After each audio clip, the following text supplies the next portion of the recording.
Que a paz de Cristo esteja conosco, dando continuidade ao projeto Sementes de Luz do Centro Espírita Paz, Amor e Caridade.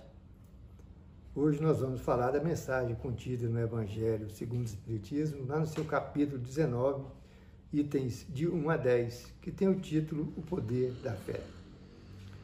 Segundo o dicionário, fé é o sentimento de quem acredita em determinadas ideias ou princípios religiosos. Ou também, estado ou atitude de quem acredita ou tem esperança em algo.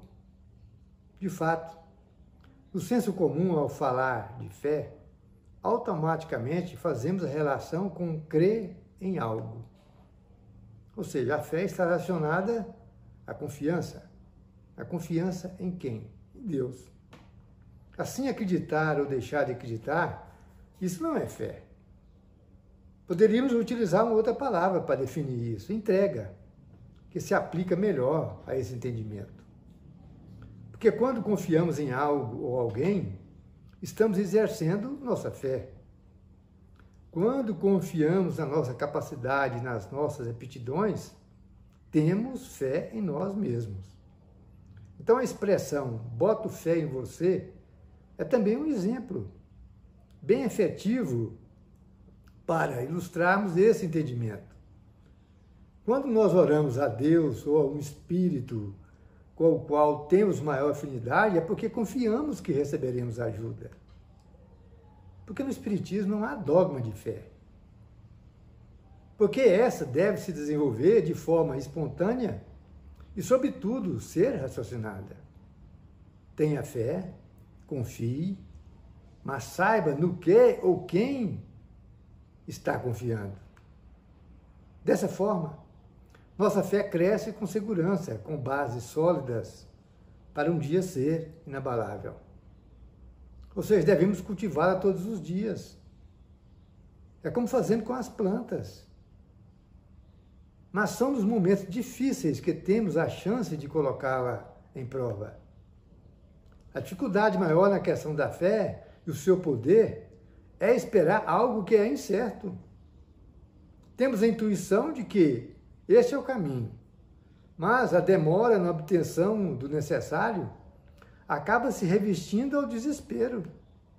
Ou seja, a intuição afirma que devemos perseverar, contudo a espera é difícil. De qualquer forma, temos de continuar. Pois desistir no meio do combate é ficar sem ponto de apoio, sem perspectiva de um futuro mais promissor. Então a fé é o nosso grande sustentáculo. O que seria de nossa incerteza, de nossas tribulações, sem esse ponto de apoio para sermos reconfortados? Aquele que tem fé vigorosa aceita de bom grado qualquer extremo. Embora esteja no meio da incerteza momentânea, espera que o tempo e Deus, o grande arquiteto do universo, possa oferecer as oportunidades para que os seus ideais sejam concretizados. Então, fé é a anuência do intelecto que crê em constância e certeza em alguma coisa. Isso nos dá confiança de que seremos capazes de realizar alguma ação, seja ela qual for. É o tipo de confiança que tem o médico de que irá terminar a sua operação. Traduzindo, é a esperança, esse desejo de algo superior e perfeito. Porque a esperança, meus irmãos, diz respeito à nossa transcendência, à nossa comunhão com o Ser Supremo que é Deus, mesmo nas situações mais difíceis. Há sempre a expectativa de possuir o bem desejado. Alguns mesmo chegam a dizer que a esperança é a última que morre. Então o poder da fé tem aplicação direta e especial na ação magnética que rege as moléculas de que são formados os órgãos do nosso corpo. Então, ao invocar a fé, colocamos em movimento determinadas vibrações. Então, ocorrem alterações químicas em nosso cérebro enquanto pensamos. Então essas vibrações vão percorrendo os caminhos dos neurônios e depois de nosso corpo como um todo. Elas vibram em cada corrente química de nosso organismo. E à medida que a carga dos impulsos elétricos do pensamento é enviada, nesse caso positiva, de vez que a fé é uma relação de intimidade com o plano espiritual, ela vai alterando a química e, consequentemente, nosso sistema imunológico. Por isso é que a cura pode se estabelecer. Nessa hora, uma energia maravilhosa desprende-se de nós.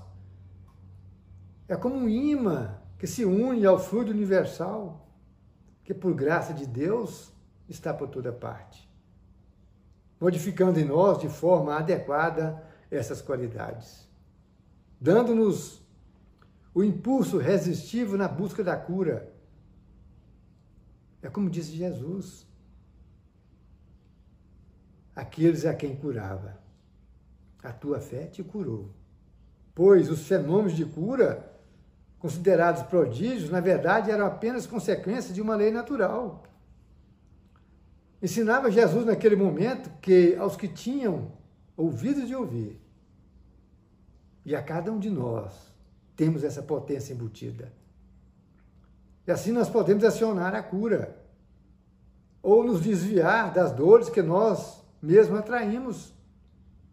Porque quando nós falamos em fé e seu poder, muitas vezes nós lembramos das doenças graves que nos atingem ou aqueles a quem amamos. E assim nós perguntamos: por que o poder da fé de alguns pode ser tão abrangente a ponto de lhes ocasionar a cura? A resposta é muito simples. A fé, quando ardente e sincera, ela opera maravilhas, inclusive remover montanhas. Estamos falando, evidentemente, das montanhas de nossas dificuldades, unicamente pela vontade do pensamento dirigido para o bem.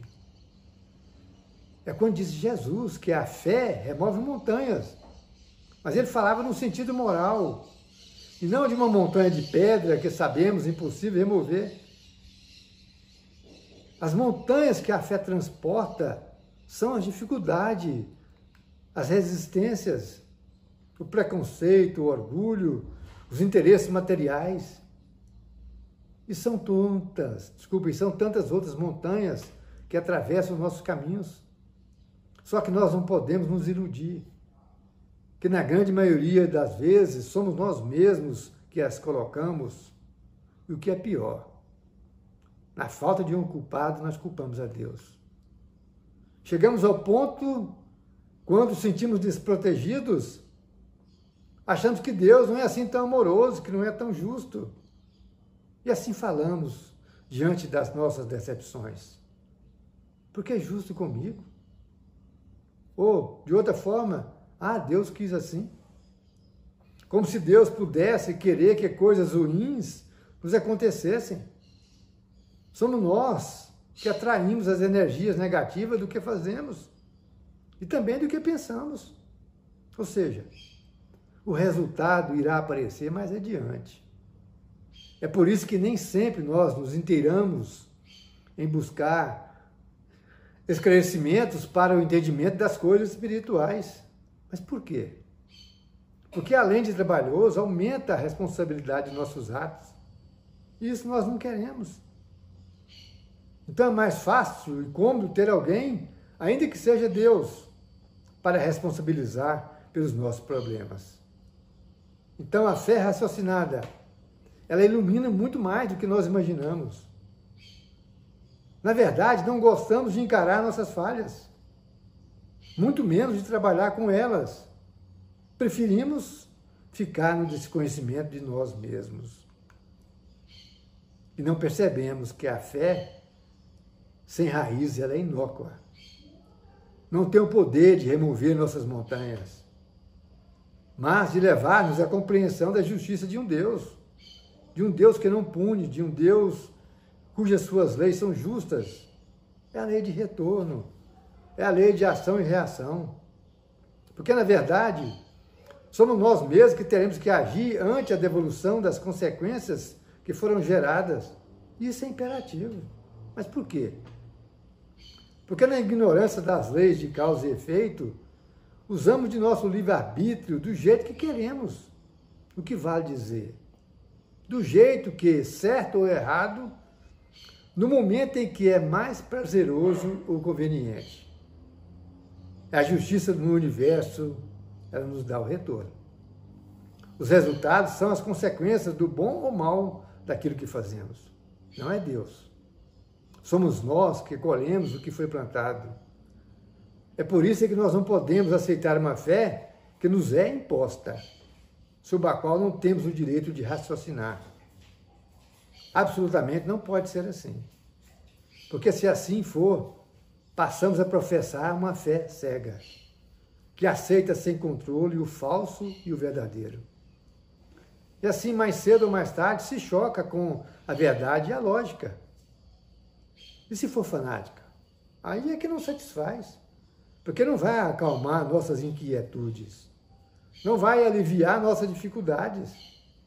É por isso que muitas vezes vivemos infelizes e sofremos, sem o alívio daquela fé que, se fosse raciocinada e entendida, que nos confere a perseverança. Porque quando depositamos nossa confiança em Deus, nós passamos a estagiar em ondas magnéticas positivas. E através dos nossos pensamentos, essas ondas atraem os bons espíritos, que então, por misericórdia de Deus, vêm em nosso auxílio. E mesmo que não percebamos, a ajuda estará se processando. Ainda que, em nosso imediatismo, ignoremos que pedimos de maneira que queremos, recebemos da maneira que necessitamos. É por isso que Jesus, quando operava curas, advertia: vá e não tornes a pecar. Hoje está muito claro. Quando fazemos as coisas de maneira errada, ficamos em desarmonia com as leis de Deus e ela fica embutida em nosso inconsciente.